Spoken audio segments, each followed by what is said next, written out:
Message to Wisconsin. A player's decision. They made this decision to boycott this game. This is a moment in time, a moment in history. We have never seen this in professional sports. I do not think that the Milwaukee Bucks will be the only team to boycott, Rachel. I don't see how the Milwaukee Bucks could be the only team. The Oklahoma City Thunder and the Houston Rockets will not be playing their game. You will not see any basketball tonight. I think the better question now is, when are you going to see basketball again? You haven't seen anything like this in the modern era. It's one thing to raise a lot of noise. It's another thing to refuse to play the games. This is a different level. This is a different ball game right here. Welcome back to The Jump. That video was, of course, from our show on August 26th. We were live on the air when the Bucks prompted a 3-day shutdown of the NBA in protest of the Kenosha law enforcement officers shooting and paralyzing Jacob Blake. The Bucks walkout rippled through the rest of the sports world, with the WNBA, Major League Baseball also postponing games. And while play did resume, the anger and frustration over yet another act of extreme brutality did not go away. And so it was another tough blow again yesterday when prosecutors in Kenosha, Wisconsin, decided not to file criminal charges against any of the police officers involved. And again, just to remind you of the details, Blake, who is black, was shot 7 times by Kenosha police officer Rustin Shesky, who is white. The shooting, which occurred in front of 3 of Blake's children, was captured on video. The Bucks released this statement yesterday via Twitter. The Bucks organization remains firmly against excessive use of force by law enforcement. This past year shed light on the ongoing racial injustices facing our African American and other marginalized communities. Recurring instances of excessive use of force, immediate escalation when engaging the black community must stop. We will continue to work to enact policy change so these incidents no longer exist. Now, last night, the Marquette men's basketball team wore black uniforms for their home game in Milwaukee against UConn. This was in support of Jacob Blake and his family, quote, the Kenosha community, and in reaction to the announcement. A myriad of NBA players also reacting via social media and in their post-game press availabilities. Here's just a small sample. We're starting with LeBron James. It's a blow to our community once again. And we've been here before. It sucks. We feel sorry for his family and for that community itself. And we want better. We want better. And hopefully we can get that.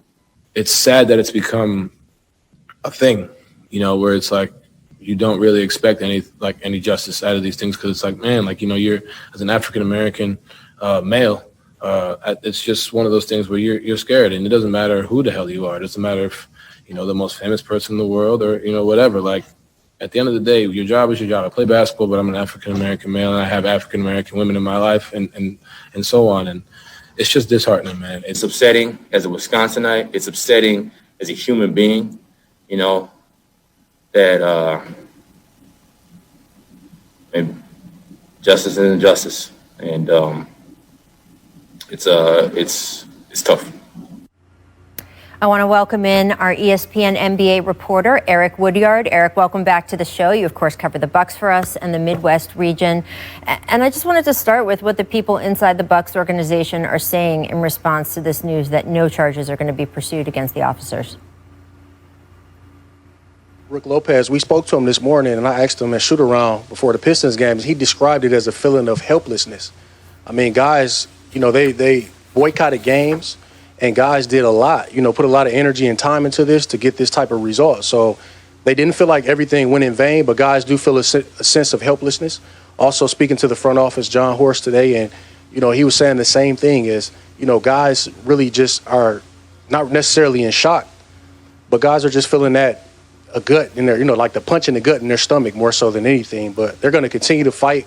Their work is not going to go in vain, but it definitely was a punch in the gut today. Yeah, I mean, the walkout that we're seeing video from this summer was just a seminal moment in the history of the NBA and across American sports. Are there any plans tonight for the Bucks to protest or make any sort of mark during their game against the Pistons? The Bucks have been in a group chat. Everyone has been speaking and talking. They haven't come up with a plan the last time I spoke to them. But there could possibly be something, whether it comes tonight or moving forward. But it's definitely been in the talks. It's been in the discussions. Obviously, the guys that led the protest last year, Sterling Brown, you look at Wesley Matthews, George Hill, those guys aren't there, but they still have that same DNA of types of players. You know, they've brought in, you know, Torrey Craig. They've brought in DJ Augustine. If you look at Drew Holiday and the work he's done, he's already pledged to give the remainder of his salary away, you know, to black businesses and individuals who are doing things as well, him and his wife. And it's still kind of that DNA. The fight continues. And it just was a punch in the gut, not only for the Bucks, but just for the black community as well. Yeah, you grew up in Flint, Michigan. You covered this league, you covered the Bucks going through all of this summer. What has it felt like for you the past 24 hours?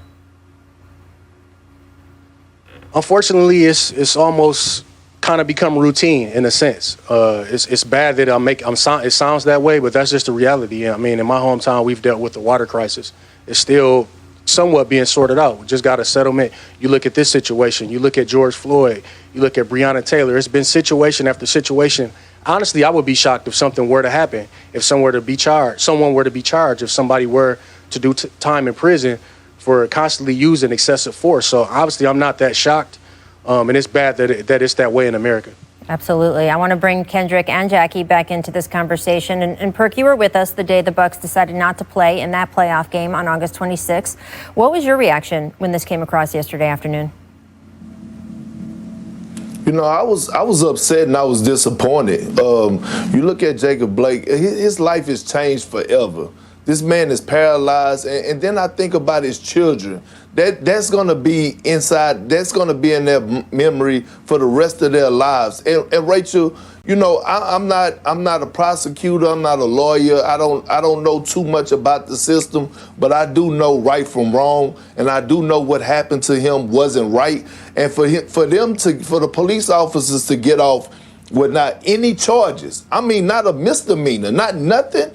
It's very disturbing to me, and what it's going to do is going to be a ripple effect to let the police officers around the world know that if they do it, it's okay, that they might get off for doing an act like this, and it's a shame. You know, it's funny, Rachel, the first person I thought of really was George Hill when I heard this, because his emotion was so raw last year. You know, his resignation, when he was like, I don't even know why we're here. I don't even know why we're playing.